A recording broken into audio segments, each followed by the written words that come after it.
कहानी एक बहुत भयानक कहानी है। एक गांव में एक औरत रहा करती थी, जो कि वह बहुत भयानक चुड़ैल थी। लेकिन लोगों को अपने जाल में फंसाने के लिए वह तरबूज बेचने के बहाने वह गांव में आया करती थी और तरबूज बेचा करती थी। और उसका तरबूज बहुत ज्यादा ही स्वादिष्ट था और वह हर रोज गांव के एक बाजार में जाकर तरबूज बेचा करती थी। लेकिन उसका तरबूज जादुई तरबूज था। और उसी गांव में दो पिताजी और उसके बेटे रहते थे और उसके लड़के का नाम गोलू था। तो गोलू को पता चल जाता है कि गांव में तरबूज बिक रही है। फिर गोलू अपने मन में सोचने लगता है कि क्यों ना मैं इस तरबूज को मैं अपने घर में लाकर के खाऊंगा तो बहुत मजा आएगा। तो फिर गोलू उस तरबूज के बारे में अपने पिताजी से कहने लगता है कि पिताजी, गांव में तरबूज बिक रहा है और कहा जा रहा है कि बहुत स्वादिष्ट तरबूज है। तो क्यों ना मैं उस तरबूज के लिए चलते हैं और उस तरबूज को ला करके अपने यहाँ हम दोनों खा लेंगे।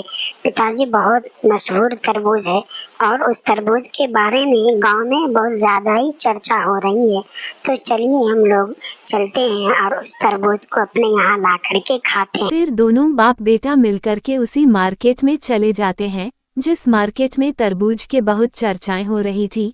लेकिन जैसे ही वहां जाता है तो वैसे ही वहां देखता है कि वहां उस तरबूज के पास बहुत सारा ही भीड़ लगी हुई है तरबूज के लिए। तो फिर कुछ देर रुकने के बाद उसका नंबर आता है। तो फिर वह तरबूज के लिए बोलता है कि मेरे लिए एक एक तरबूज पार्सल कर दो। तो फिर वह तरबूज वाली औरत उसको एक एक तरबूज पार्सल कर देती है।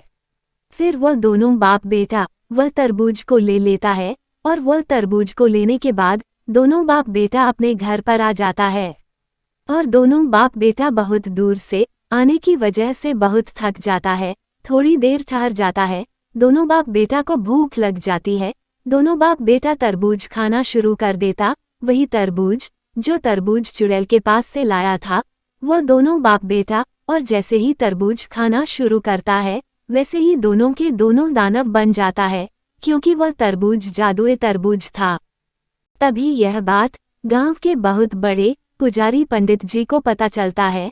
तो पंडित जी बहुत घबरा जाते हैं और अपने मन में सोचने लगते हैं कि आखिर क्या हो रहा है मेरे गांव में ये सब। अगर इसी तरह चलता रहा तो ये गांव पूरा चुड़ैल का ही साया बन जाएगी, इसीलिए हमको ही कुछ करना पड़ेगा। इतना सोच करके वह तांत्रिक वहां से चले जाता है उसी चुड़ैल के पास।